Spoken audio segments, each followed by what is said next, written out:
नमस्कार, मैं अजित कुमार। अब हम इंटर कर चुके हैं कोशेंट ग्रुप में। ठीक है, ग्रुप में जो अगला इंपॉर्टेंट टॉपिक है कोशेंट ग्रुप, वहाँ पे इंटर कर चुके हैं। देखते हैं कोशेंट ग्रुप क्या होता है। तो अभी तक हमने पढ़ा था कि कोसेट्स क्या होते हैं। इससे 2-3 क्लास पहले भी हमने पढ़ चुका था कि कोसेट्स क्या होते हैं। फिर नॉर्मल सब ग्रुप में देखा था कि left coset right coset equal होते हैं। कोसेट भी अपने आप में एक सेट हुआ करते थे। अब हम यहाँ पे कोसेट्स का सेट लेंगे, सेट ऑफ कोसेट्स। ठीक है, तो देखिए, अगर G कोई ग्रुप हो और N नॉर्मल सब ग्रुप हो G का, ठीक है, G कोई ग्रुप हो और N नॉर्मल सब ग्रुप हो G का, तो हम राइट कोसेट का कलेक्शन ले लें या लेफ्ट कोसेट का कलेक्शन ले लें, तो उस कलेक्शन को हम क्या बोलेंगे? कोशेंट ग्रुप बोलेंगे, क्योंकि वो भी एक ग्रुप फॉर्म करता है। उसको डिनोट करते हैं G/N से। ठीक है, N नॉर्मल सब ग्रुप है, इसीलिए लेफ्ट कोसेट और राइट कोसेट आपस में इक्वल होंगे। तो इसलिए यहाँ पे किसी एक को कलेक्ट करने की बात किया है कि G be a group and N is normal subgroup of G, then the collection of all right or left coset of G also forms a group. Also नहीं, ठीक है, also भी ठीक है, forms a group called quotient group denoted by Z/N और Z/N। ऐसे ये notation है ओनली। बाई एन का मतलब वो वाला बाई नहीं है, ये बस नोटेशन है। ठीक है, तो कोसेट का कलेक्शन, ये राइट कोसेट है, इसका कलेक्शन जो x से बन रहा है, या h नहीं, हमें वही करना चाहिए था, n ही करना चाहिए था। देखिए, ये यहाँ पे हम n को नॉर्मल सब ग्रुप माने हैं ना, तो हमें n लेना चाहिए था, nx। ठीक है, और ये भी हमारा क्या हो जाएगा? xn, nx या xn। ठीक है, तो ये रहा हमारा कोशेंट ग्रुप का डिफिनीशन। अभी हमने कहा ग्रुप फॉर्म करता है, तो ग्रुप फॉर्म करने के लिए वही चारों पांचों प्रॉपर्टी होनी चाहिए। थोड़ा सा रिकॉल कर लेते कैसे। ठीक है ना, पहली प्रॉपर्टी क्या होती है, मतलब ऐसा कुछ प्रूफ नहीं करना है, देखते जाना है। क्लोजर प्रॉपर्टी, क्लोजर कैसे प्रूफ करेंगे? अगर ये सेट ऑफ कोसेट्स है तो इसमें हम 2 एलिमेंट उठा सकते हैं। कौन से? Hx and Hy। 2 एलिमेंट उठा सकते हैं कहाँ से? G/H से। ठीक है, such that x and y belongs to G। तो ये दोनों राइट कोसेट्स हैं। अगर ये दोनों राइट कोसेट है तो हमने पढ़ा है कि राइट कोसेट्स का प्रोडक्ट लेते हैं तो फिर से राइट कोसेट बनाता है। तो यहाँ पे Hx और इसका प्रोडक्ट अगर हम फिर से लेंगे तो ये अगेन एक राइट कोसेट बनाएगा, और ये वापस राइट कोसेट बना रहे हैं तो कहाँ चला जाएगा? G/H में। तो ये क्या हो गया? क्लोजर प्रॉपर्टी होल्ड हो गई यहाँ से। ठीक है, यहाँ से ये क्लोजर प्रॉपर्टी होल्ड हो गई। अगला, पीछे पढ़ा था ना कि 2 राइट कोसेट है तो उनका प्रोडक्ट भी अगेन राइट कोसेट बनाता है। ठीक है, एसोसिएटिव, ये तो और ज़्यादा इजी है एसोसिएटिव होने के लिए। देखिए, एसोसिएटिव होने के लिए क्या होना होगा? यहाँ पे आप 3 एलिमेंट ले लेंगे यहाँ से, Hx, Hy और Hz, यही लेंगे G/H से, where x, y, z belongs to G। ये स्मॉल वाला z है, 3 है ना। देखिए, Hx को अलग रखा, Hy और Hz को आपस में ऑपरेट कराया। Product of 2 right coset is again a right coset which is written as, Hx को ऐसे छोड़ दीजिए, ये बार बार H लेके चल रहा है, आप N कर सकते हो, H कर सकते हो, चाहे 2 भी नोटेशन ले लो।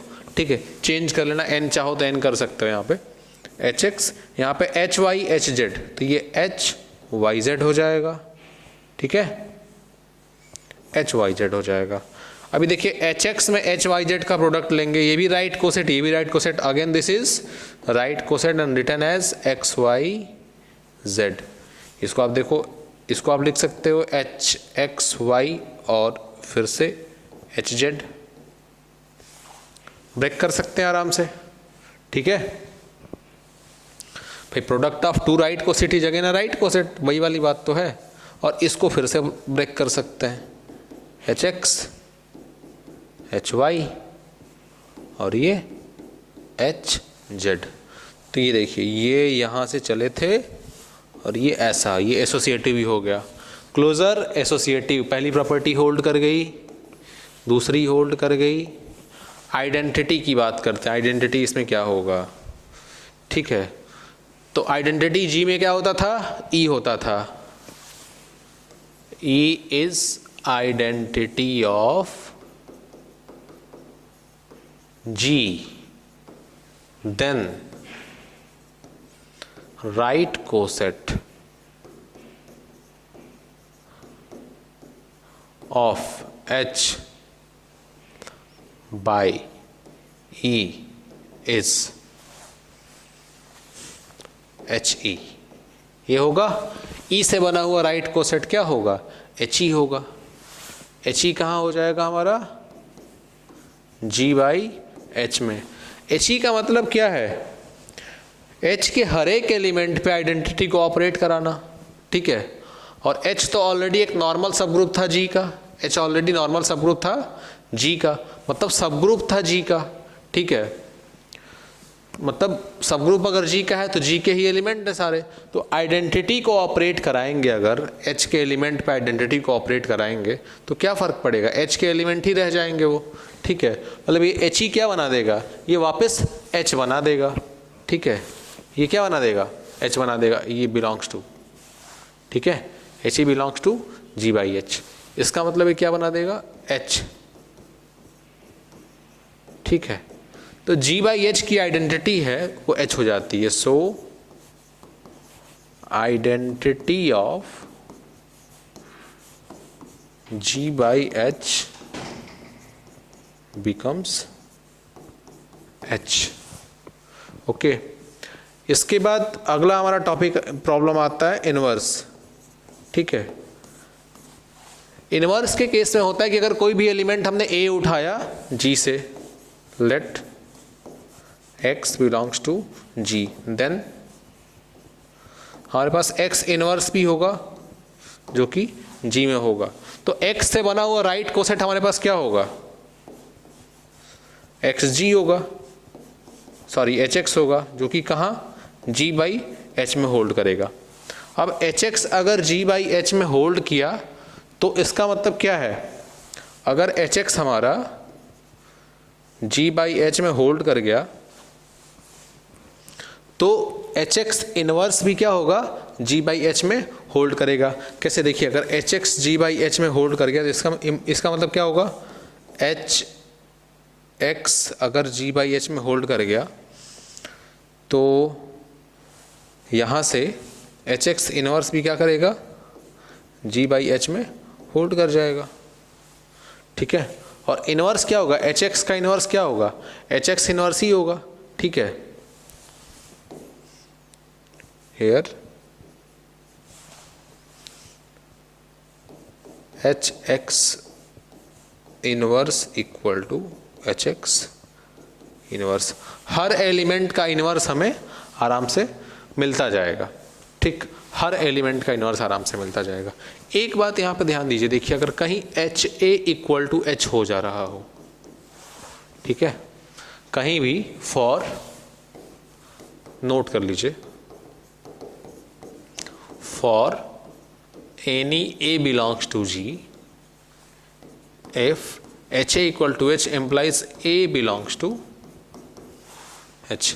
अगर HA हमारा H में है, ठीक है, या कोई भी राइट कोसेट अगर सिंपली उस H के ही बराबर हो जा रहा है, ठीक है, इसका मतलब A कहाँ बिलोंग कर गया है, उस H में बिलोंग कर गया है, ठीक है। तो ये ध्यान देना चाहिए, ये हमारा इम्पॉर्टेंट है, ठीक है। इनवर्स के केस में भाई X से अगर आप राइट कोसेट बना ले रहे हो तो X इनवर्स से भी राइट कोसेट बना सकते हो, HX इनवर्स, ठीक है। और दोनों क्या होंगे, दोनों क्या होंगे, एक दूसरे के इनवर्स होंगे। इसको आप चाहो तो क्रॉस चेक कर सकते हो। आप देखो HX पे HX पे अगर आप एच एक्स इनवर्स को ऑपरेट कराओगे, ये दोनों क्या है, right coset, product of right coset is again a right coset. यहाँ से क्या हो जाएगा, एच एक्स एक्स इनवर्स, ठीक है, और ये हो जाएगा एच ई जो कि एच के बराबर हो जाएगा, ठीक है, जो कि एच के बराबर हो जाएगा, ठीक है। तो अब देखिए एच एक्स एक्स इनवर्स हमारा यहाँ से क्या हो गया, एच एक्स इनवर्स क्या हो गया, एच हो गया। इसका मतलब क्या हो गया, एच एक्स का जो इनवर्स है वो एच एक्स इनवर्स हो गया, ठीक। ये पॉसिबिलिटी, ठीक है। उल्टा भी चल सकते हैं आप, चाहे तो उल्टा भी चल सकते हैं, उसमें कोई प्रॉब्लम नहीं है। तो ये हमने देखा कि हमारा हर एलिमेंट का इनवर्स होल्ड कर रहा है, एक्स आर्बिट्ररी है ना, तो हर एलिमेंट का इनवर्स भी होल्ड कर रहा है, ठीक।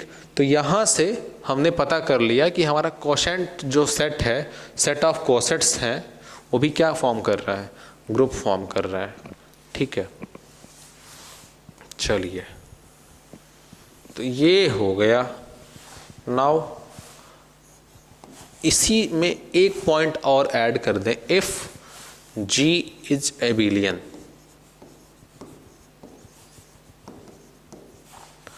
then for all xy belongs to G, xy equal to yx, ठीक है।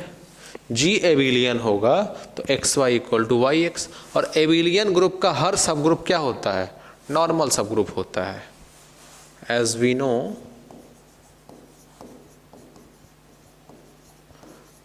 each subgroup of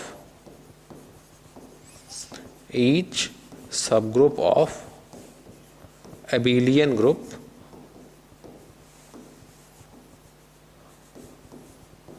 is normal subgroup।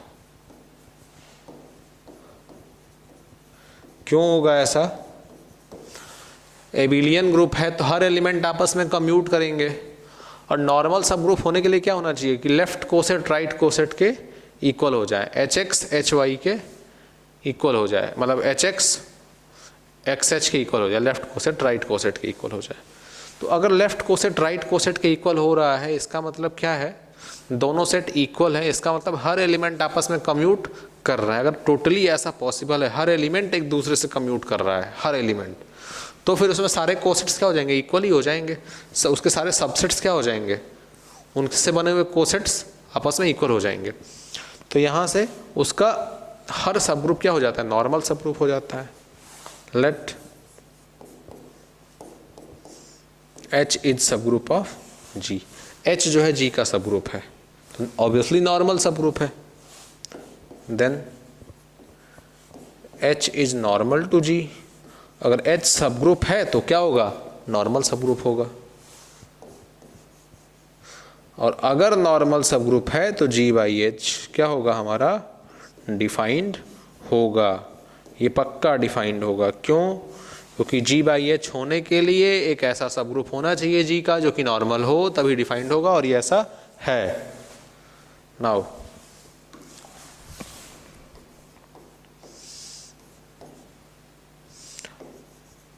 as xy equal to yx,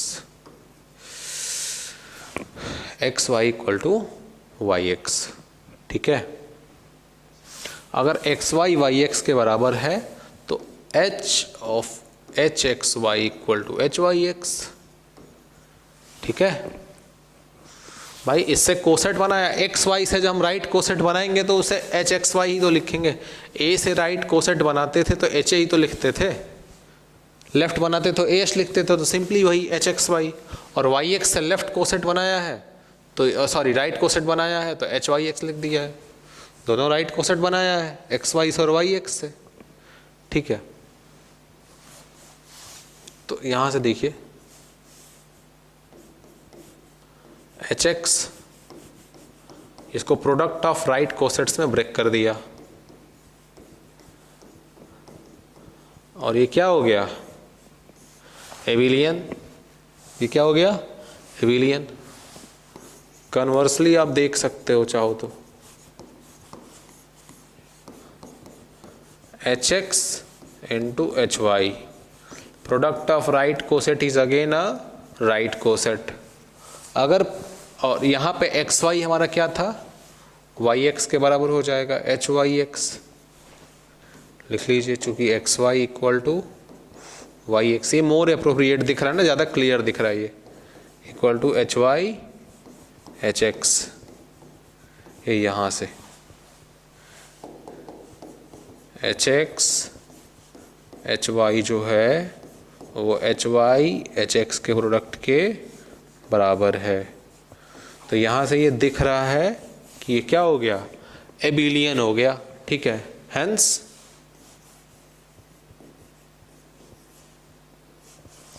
पहला note,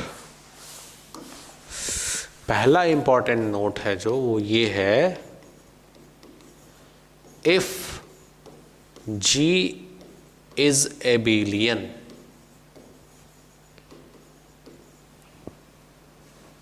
then G by H is abelian। G abelian होगा तो G by H abelian पक्का होगा, ठीक है। G एबिलियन होगा तो G by H एबिलियन पक्का होगा, ठीक। और क्या प्रॉपर्टी हो सकती है, G एबिलियन है तो G by H एबिलियन है, ठीक। अगर G साइक्लिक है तो भी G by H एबिलियन हो जाएगा, भाई साइक्लिक है तो G तो एबिलियन हो जाएगा ना। अगला देखिए दूसरा,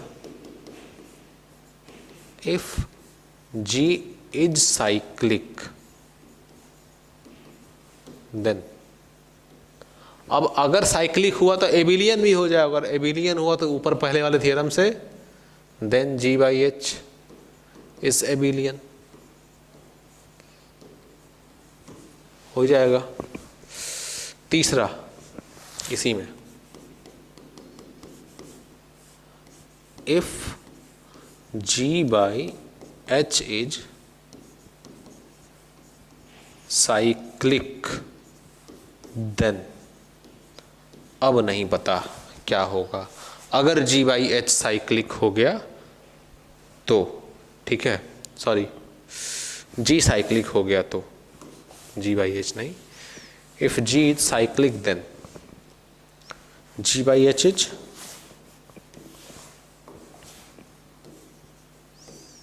G by H is cyclic. ये ट्रू है कि फॉल्स, इसे चेक करना है,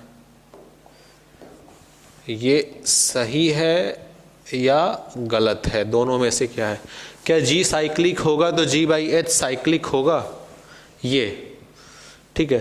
तो ऐसे कैसे पता चल जाएगा कि G साइक्लिक है तो G by H को साइक्लिक होना पड़ेगा। एबिलियन तो दिख रहा है, साइक्लिक होने के लिए क्या होता होगा कि G by H किसी भी एक ही एलिमेंट से जनरेट हो जाए, ठीक। G by H के किसी भी एलिमेंट का ऑर्डर उस ग्रुप के ऑर्डर के इक्वल हो जाए। चलिए देख लेते हैं कि कैसे होगा। Late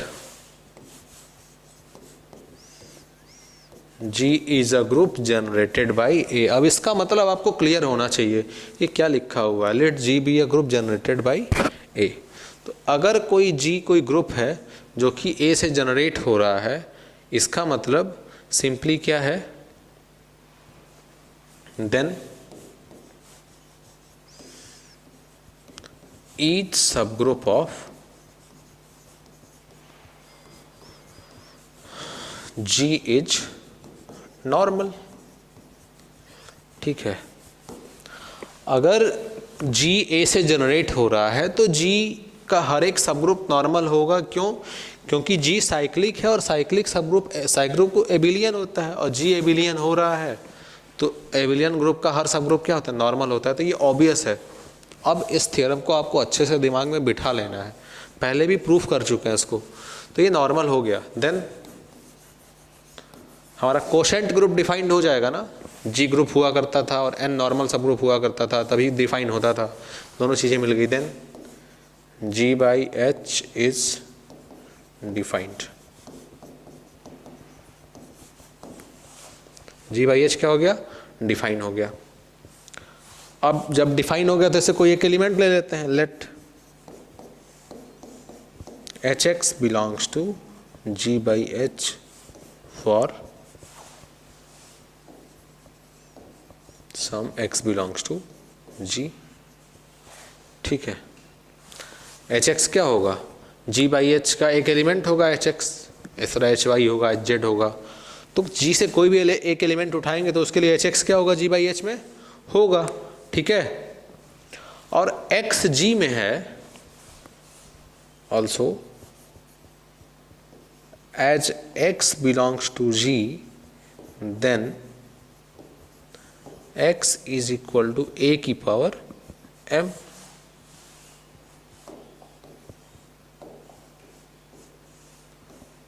for some m belongs to natural number or integer simply।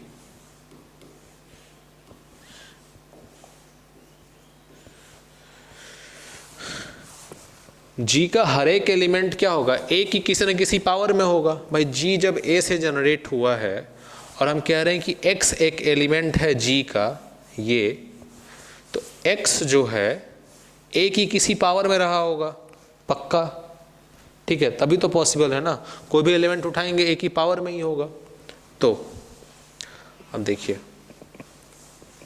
पीछे आइए, Hx ये ना Hx था ना, Hx। तो अब यहां पे then Hx equal to Ha की पावर m। ठीक है, और ये क्या हो जाएगा, Ha इंटू a कहाँ तक, m टाइम्स होगा। इसको हम लिख सकते हैं ना, Ha कितनी बार, m times, means product of right coset is again a right coset. पीछे अभी हम लोग देख के आ रहे थे कि Hx और Hy अगर दो राइट कोसेट हम ले रहे हैं, इनका प्रोडक्ट, तो ये इसको वापस राइट कोसेट होगा और ऐसे लिखेंगे। तो इसी तरीके से ये ऐसा बना हुआ है।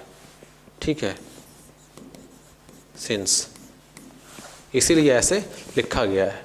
तो इसको हम क्या लिख सकते हैं, Ha की पावर m लिख सकते हैं। ठीक, Ha की पावर m लिख सकते हैं। तो Hx भी क्या हो गया, Hx भी क्या हो गया, Ha की किसी न किसी पावर के फॉर्म में एक्सप्रेस हो गया। ठीक, Ha की किसी न किसी पावर के फॉर्म में एक्सप्रेस हो गया। सो Hx is expressed, Hx can be expressed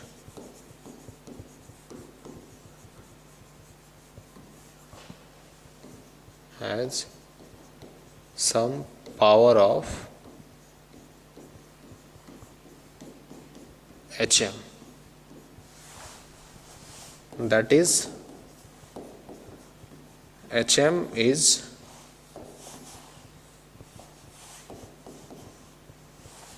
sorry Hm क्यों लिखा वहाँ पे, Ha होना चाहिए ना, Ha होना चाहिए, Ha, that is Ha is generator of G by H। क्यों, क्योंकि A भी G में था, तो राइट कोसेट अगर A से बनाएंगे तो वो भी क्या होगा, G by H में होगा। ठीक है, hence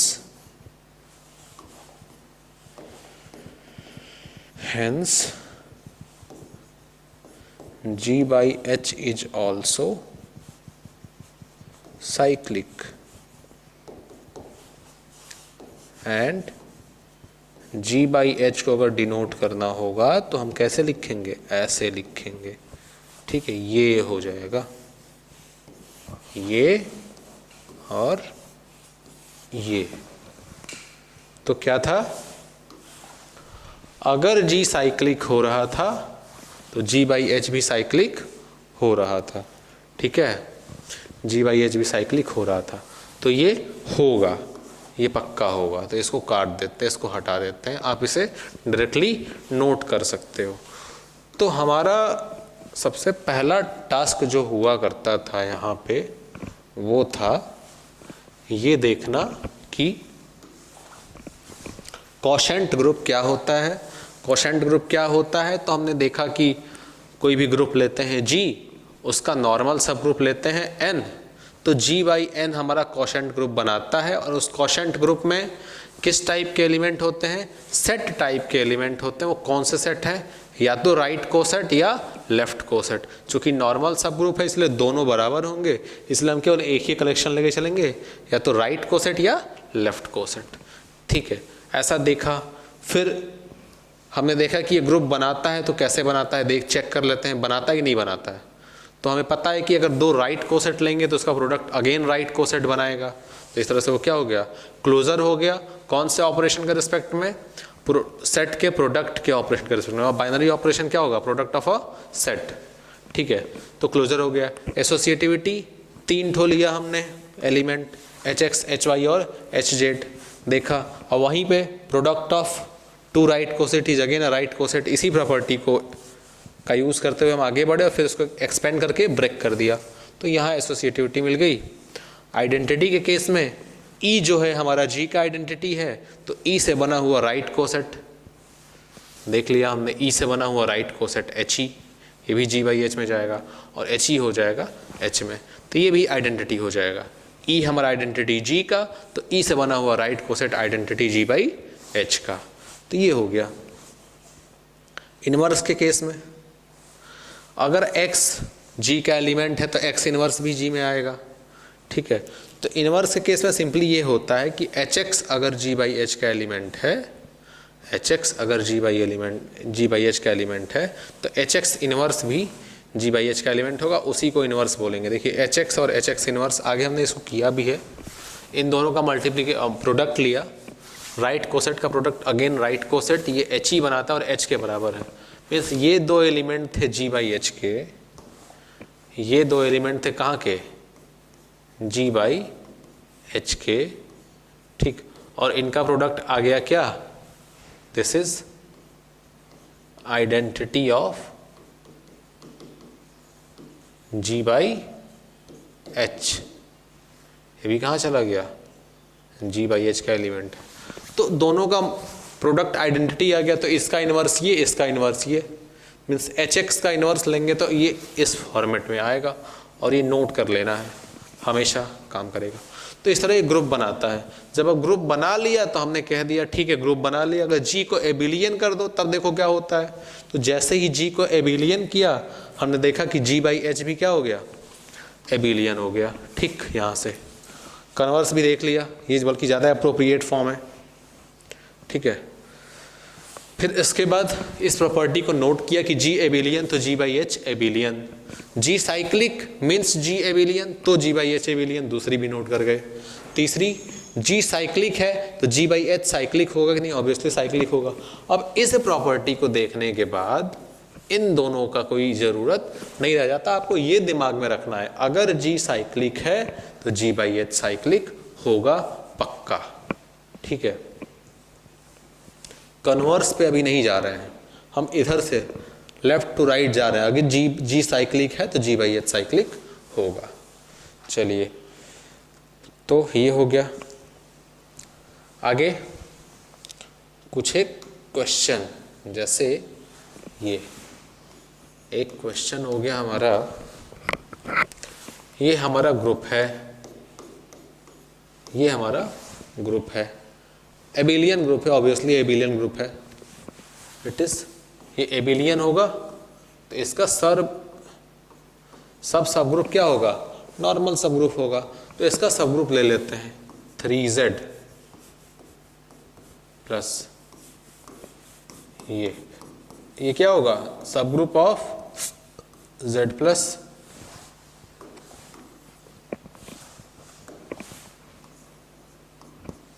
सब ग्रुप ऑफ G।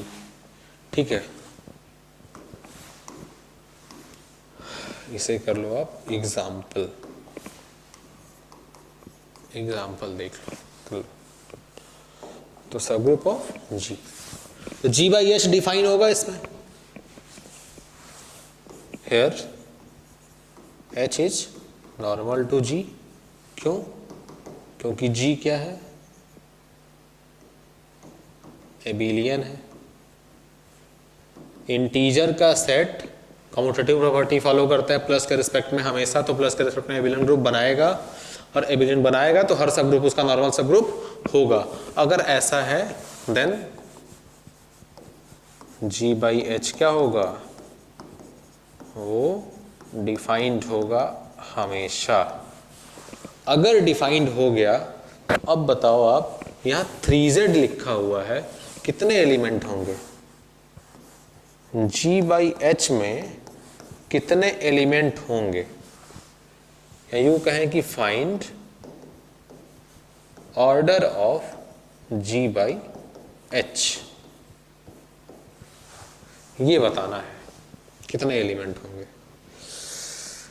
तो देखिए 3z है, कोई भी अगर हम राइट कोसेट बनाएंगे, जी से कोई भी एलिमेंट उठा के अगर 3z में ऐड करेंगे तो किस तरह का एलिमेंट बनेगा? वो उसमें कौन कौन से टाइप के एलिमेंट आएंगे? तो z से कोई एलिमेंट ले लेते हैं, ठीक है। देखिए take a belongs to z, नहीं z लिख के चलेंगे, a belongs to g। Then अगर a g में है, जैसे 5 ले लिया, 6 ले लिया, 7 ले लिया, 8 ले लिया, ऐसा कुछ ले लिया, अगर a g में है देन बाई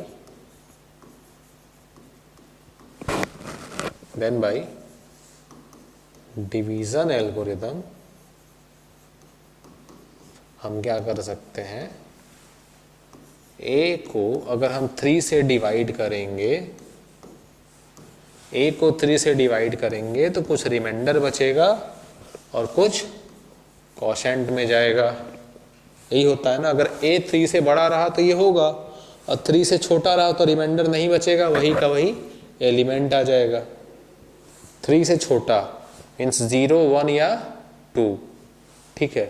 0, 1, 2 रहा तो ठीक है, वरना अगर 3 से बड़ा रहा तो फिर ये चीज है। तो a equal to 3q plus r, r हमारा क्या हो जाएगा? या तो 0 हो सकता है या 3 से छोटा हो सकता है, ठीक है। 0 हो सकता है या 3 से छोटा हो सकता है। यहाँ पे चलिए ठीक है,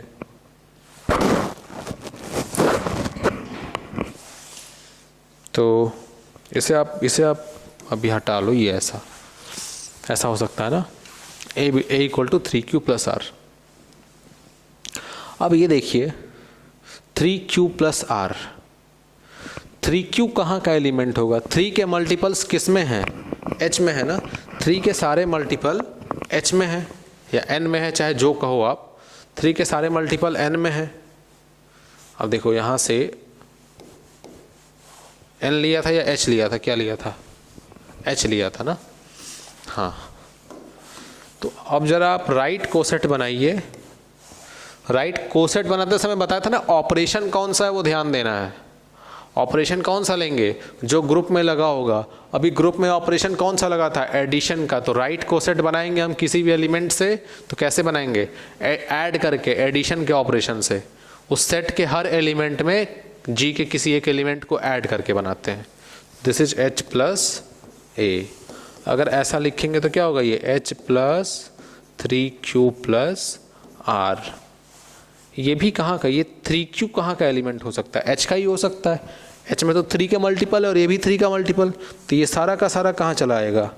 h में चला आएगा। मीन्स ये हो जाएगा h plus r।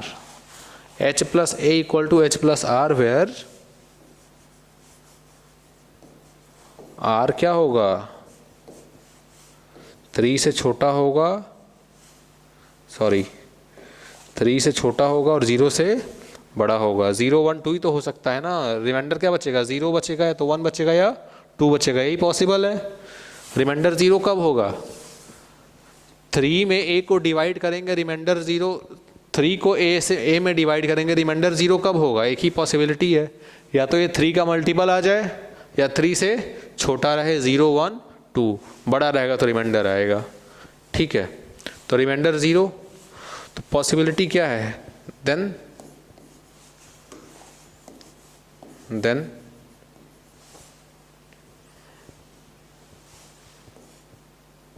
only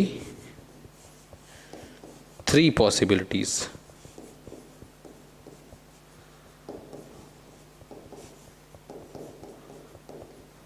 arises। कौन कौन सी? h प्लस 0, h प्लस 1 और h प्लस 2। ठीक है, h प्लस 0, h प्लस 1 और h प्लस 2। मतलब इसमें कौन कौन से एलिमेंट आएंगे? इसमें h आएगा, h प्लस 0 मीन्स h, मतलब identity h plus 0 is h। भाई h में e को ही तो ऑपरेट कराया है ना, वहाँ पे e क्या था?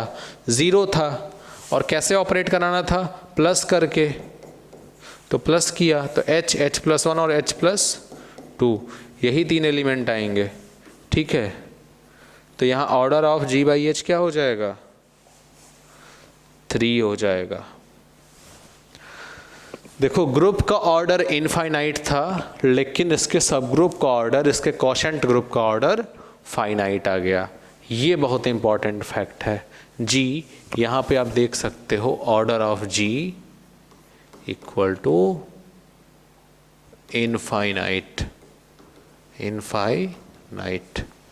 ठीक है ना, g इनफाइनाइट होते हुए भी उसके कोशेंट ग्रुप का ऑर्डर फाइनाइट आ गया। थोड़ा सा इसको एग्जाम्पल के तौर पे समझो, ये जो भी लिखा था और इसको हटा के ये समझ में आ जाना चाहिए आई थिंक। ठीक है, एग्जाम्पल के तौर पे देखिए आप इसको, ये सपोज दैट 8 हमें, हम 8 उठाए कहाँ से? z से। z मीन्स z प्लस, ठीक है, z मीन्स z प्लस। लेकिन अब इसमें आप h प्लस 8 करो तो क्या होगा? h में किस टाइप के एलिमेंट थे? 3 के मल्टीपल थे ना, तो h प्लस 2 इंटू 3 प्लस 2। अब देखो ये तो 3 का, इसमें तो 3 के मल्टीपल थे ही, ये भी 3 का मल्टीपल हो गया, तो ये पूरा का पूरा क्या हो गया? h प्लस 8, ये h प्लस 2 के बराबर हो गया, h प्लस 2 के बराबर हो गया। जो आप h के हर एक एलिमेंट में मीन्स 3z में, कहाँ गया ये 3z में, आप 8 ऐड करते जाइए, 3z के हर एक एलिमेंट में 8 ऐड करिए और 3z के हर एक एलिमेंट में 2 ऐड करिए, तो सारे 8 वाले 2 के ही अंदर आ जाएंगे। ठीक है, देख लो, जैसे 3z प्लस 8 कुछ एक ऐड कर लेते हैं, जैसे मान लीजिए z इंटीजर को 0 रखा तो ये 8 आएगा। ठीक है, डॉट डॉट डॉट 1 रखा तो 11 आएगा, 2 रखा तो 6 8 6 14 आएगा, 3 रखा तो 9 8 17 आएगा, ऐसा कुछ करके आते जाएगा। ठीक है, ज़रा 3z में आप 2 ऐड करिए। ठीक है, तो 2 आएगा आपका। ठीक है, 3z 1 रखेंगे तो क्या आएगा? 5 आएगा, 2 रखेंगे 8 आएगा। ठीक है, 3 रखेंगे 11 आएगा, 4 रखेंगे 14 आएगा, 5 रखेंगे 17 आएगा, 6 रखेंगे 20 आएगा, ये सारे आते जाएंगे। तो देखिए आपका 8 14 17 यहाँ भी है और यहाँ भी है, तो ये सारा का सारा किस में कॉन्टेन कर गया है? इसी में कॉन्टेन कर गया है ना। 3z प्लस 8 वापस किस में कॉन्टेन कर गया? 3z प्लस 2 में। इससे फ़ायदा ये होता है ना कि आपका डायमेंशन रिड्यूस हो जाता है, ठीक है, कम हो जाता है। आपको अगर ऑर्डर फाइंड करना हो तो इतने बड़े सेट पे काम ना करके खाली इतने छोटे सेट पे काम करना होगा। और ये भी क्या करना होगा, अगर आपको R पता चल गया कि R 0 से this is equal to R 0 से 3 तक है, मतलब 3 से पहले है या 0 से 2 तक है, तो आप कहोगे कि बस 3 ही पॉसिबिलिटी तो बन रही है, 3 पॉसिबिलिटी, तो हमारे पास 3 चॉइस हैं, 3 चॉइस है तो इस सेट में 3 ही एलिमेंट आ सकते हैं। तो जितना रिड्यूस कर पाओ, मतलब करना ये है ना कि इसको ब्रेक करना है, हमेशा इसको ब्रेक करना है। यहाँ से एक चीज़ और पता चलती है, यहीं से एक चीज़ और पता चलती है, वो क्या, नोट, अरे यार, कि if H plus A equal to H plus B doesn't implies A equal to B। ठीक है, H प्लस A और H प्लस B अगर बराबर है तो इसका मतलब ये नहीं कि A और B आपस में बराबर होंगे, कटा नहीं देना है इसको। देख रहे हैं ना, ये कोसेट्स हैं, 2 कोसेट इक्वल हो गए हैं। ठीक है, 2 कोसेट इक्वल हो गए हैं, इसका मतलब ये नहीं कि 8 और 2 आपस में इक्वल है। ठीक है, इसमें 8 के मल्टीपल्स आते गए हैं। ठीक है, बाकी सारे भी आएंगे, बाकी सारे भी आएंगे। सॉरी, कॉन्टेन करने की बात जो बोले थे वो नहीं, कॉन्टेन नहीं करेगा, दोनों इक्वल होंगे, कॉन्टेन नहीं करेंगे, माई मिस्टेक। ठीक है, क्योंकि आप z को, जैसे z को -1 ले लोगे, z को -1 ले लोगे, तो z को अगर आप -1 ले लोगे तो 3 इंटू -1 + 8 क्या आ जाएगा, 5 आ जाएगा ना, 5 इसमें है, तो ये सारे के सारे इसमें भी आएंगे, कॉन्टेन नहीं करेगा। ठीक है, रिकरेक्ट कर लीजिएगा, ये दोनों सेट आपस में इक्वल रहेंगे, एकदम इक्वल, ऑर्डर मैटर नहीं करेगा। ऐसा नहीं कि यहाँ 8 है तो यहाँ भी 8 आएगा, 2 आया, ऑर्डर मैटर नहीं करेगा, बट सेट हमेशा क्या होंगे, इक्वल होंगे। तो इतने बड़े सेट की अपेक्षा ये सेट हमारा ज़्यादा काम करने के लिए इजी है, 3z + 2। तो ये चीज़ है, आपको ये समझ में आना चाहिए। ये एक इम्पॉर्टेंट नोट है, आपको इसको नोट करना है, ये इम्पॉर्टेंट नोट है। यहाँ पे ऑर्डर वाला जो आपको बताया था, ये दिस इज़ ऑर्डर फाइंड करना हो अगर तो कैसे करेंगे, रिड्यूस करेंगे उसको, हम उस पर्टिकुलर कोसेट्स में रिड्यूस करेंगे। ठीक है, G/H के एलिमेंट में रिड्यूस कर देंगे। ठीक, कितना रिड्यूस हो रहा है, जितना रिड्यूस करेंगे उतना ज़्यादा आसान होगा हमारे लिए। रिडक्शन और भी आपको बताएंगे, जैसे ये हो गया आई थिंक अगला। तो इसके बाद आपका रिजल्ट आता है कि हमने G को, हमारा G फाइनाइट हो, मतलब G इनफाइनाइट ग्रुप था और हमने देखा था कि कोसेंट ग्रुप हमारा फाइनाइट हो गया। क्यों? क्योंकि सारे के सारे एलिमेंट एक ही जगह कॉन्टेन करने लग रहे थे। ठीक है, अगला अगर G हमारा फाइनाइट हो जाए, if G is finite, last topic देखिए, if G is finite, then G/H is always finite, always finite। क्योंकि लेफ्ट या राइट कोसेट बनाने की पॉसिबिलिटी तो फाइनाइट हो गई ना। अगर G में फाइनाइट एलिमेंट हैं तो राइट या लेफ्ट कोसेट कितना बना पाएंगे हम, फाइनाइट बना पाएंगे। तो G/H अगर फाइनाइट, G अगर फाइनाइट है तो G/H हमारा क्या हो जाएगा, फाइनाइट हो जाएगा। ठीक, ये चीज़ें हैं। तो और ऑर्डर ऑफ एलिमेंट G/H में कुछ और एग्जाम्पल ले लेते हैं। जैसे ये एग्जाम्पल नहीं, नोट था, ये नोट था। ठीक है, ये कौन सा वाला नोट था, ये तीसरा, आई थिंक तीसरा ना, ये चौथा नोट था हमारा। This is 4th note. ठीक है, 4th नोट। 5th नोट नहीं, एग्जाम्पल लेके चलते हैं। Let Z plus be a group. Z plus हमारा क्या हो गया? ग्रुप हो गया।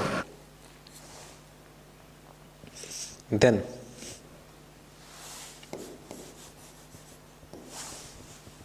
Z plus be a group,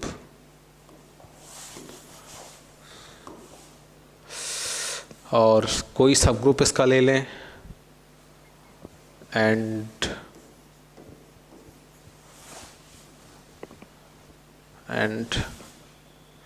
सब ग्रुप ले लेते हैं किसी भी एलिमेंट से जनरेटेड सब ग्रुप ले लेते हैं इसका। सपोज दैट 6 से जनरेटेड सब ग्रुप ले लेते हैं, 6 से जो जनरेट हो रहा हो, ठीक है।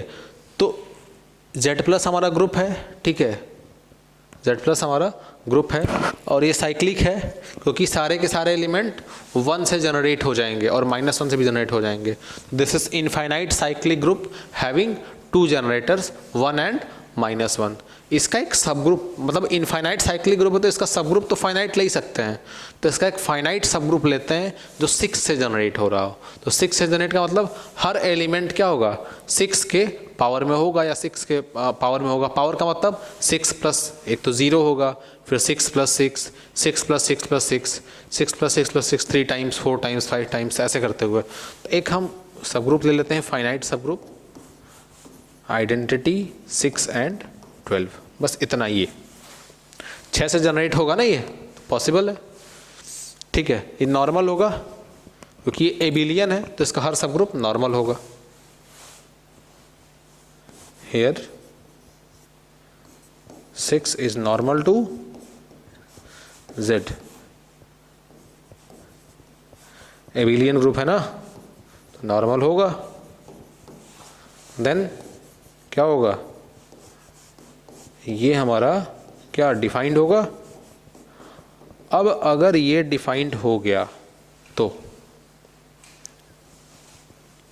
क्वेश्चन ये होगा, देन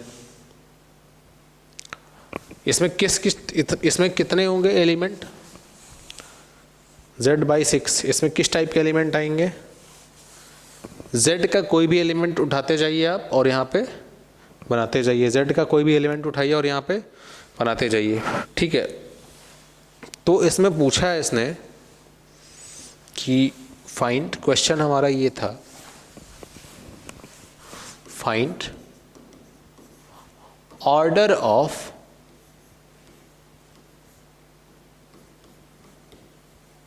सिक्स प्लस 5, ठीक है। जैसे ऐसा ले लो आप, टेक थोड़ा दिक्कत हो रहा होगा तो H को ऐसे ले लो आप, ये ले लो, ये लिख लो। तो find order of H plus 5, ये इसका ऑर्डर कितना होगा, ठीक है। तो इसका ऑर्डर मतलब इसको खुद पे ऑपरेट कराएं कब तक? जब तक आइडेंटिटी ना आ जाए। आइडेंटिटी क्या होगा हमारा? हमारी आइडेंटिटी क्या होगी यहाँ पे? वो आइडेंटिटी ऑफ G/H हमारा क्या होगा? H होगा, H ही आ जाना चाहिए। आइडेंटिटी ऑफ G/H ही, जैसे तो कितनी बार ऑपरेट कराएं तो H आएगा।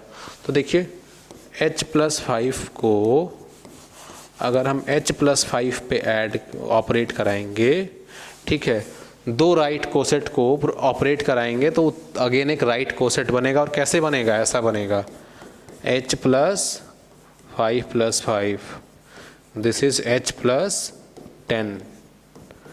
फिर इसको रिड्यूस कर सकते हैं आप, H प्लस 6 प्लस 4। भाई 6 से जो जनरेट हो रहा है उसमें 6 तो आएगा ही, ठीक है। 6 कहाँ चला गया? वापस H में चला गया ना, तो ये टोटल H का एलिमेंट हो गया।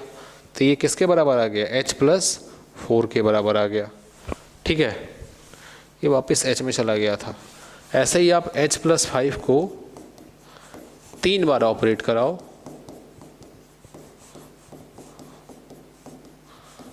चार बार ऑपरेट कराओ। अब इसको डायरेक्टली लिख रहे हैं, पावर 4,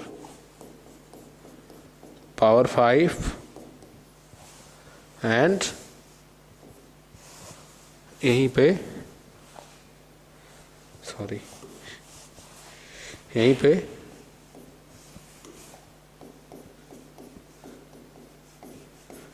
पावर 6 3 बार ऑपरेट कराया तो h, this is again a right coset, so h plus 5 plus 5 plus 5, this is h plus 15, h plus 15 होगा तो क्या कर सकते हैं h प्लस 12 या 2 इंटू 6, भाई वापस कहाँ चला गया, उसी में चला गया ना, 6 का मल्टीपल, तो 12 तो 6 का मल्टीपल हो जाएगा, 12 हो जाएगा plus 3, so this is again in h, तो क्या हो जाएगा ये h प्लस 3 के बराबर हो जाएगा।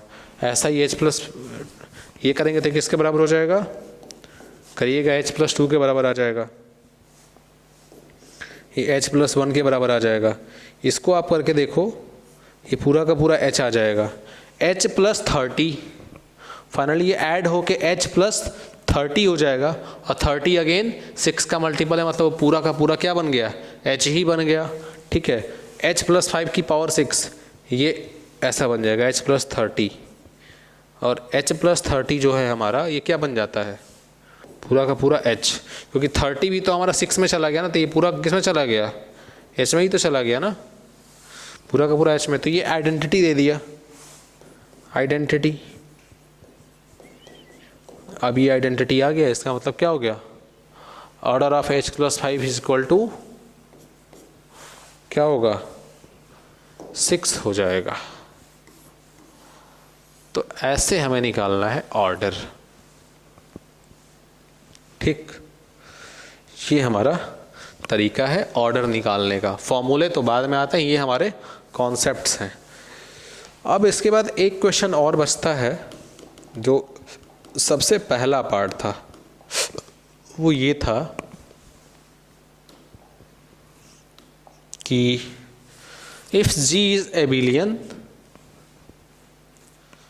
If G is abelian then, note हमारा कहाँ था, ये था, कहाँ चला गया 6, if G is abelian then G by H is abelian, ये था ना, G by H is abelian. अगर हमारा G एबिलियन है तो G बाई H हमारा एबिलियन होगा। क्या उल्टा ट्रू होगा, अगर G बाई H एबिलियन हो रहा है तो G क्या एबिलियन होगा या नहीं, ठीक है, ये हमें तय करना है। अगर G बाई H एबिलियन हो रहा है और G एबिलियन नहीं हो रहा है, तो हम कह सकते हैं कि G बाई H साइक्लिक होगा, तो भी G के साइक्लिक होने की गारंटी नहीं है। तो ये हमें प्रूफ करना है कि होगा, मतलब फाइंड करना है होगा कि नहीं होगा। तो इस पर हम लोग चर्चा करेंगे अगली क्लास में कि क्या होता है। इसके बाद हम इसी में जो नॉर्मल सब ग्रुप ले रहे हैं ना, H को नॉर्मल सब ग्रुप, हमने देख लिया कि एबिलियन ग्रुप है तो हर सब ग्रुप नॉर्मल सब ग्रुप होता है, तो एबिलियन ग्रुप ले लेते हैं तो प्रॉब्लम ही सॉल्व हो जाती है हमारी। बट अगर कोई ग्रुप एबिलियन ना हो, ठीक है, तब उसमें एक ग्रुप तो ऐसा होता है ना जो नॉर्मल हो, कौन सा, उसका सेंटर ऑफ ग्रुप। तो हम G बाई ZG को एज अ कोशेंट ग्रुप लेके चलेंगे और उस पर कुछ प्रॉपर्टीज़ को डिड्यूस करेंगे। तब तक के लिए आप लोग प्रैक्टिस करिए, क्वेश्चन लगाइए, और खन्ना बामरी जैसी किताब है उसको फॉलो कर सकते हैं, प्रॉब्लम देख सकते हैं, AP सिंह की बुक ले सकते हैं, ठीक है, AP सिंह का मॉडर्न अलजेब्रा, ठीक है, ये आप लिख लो,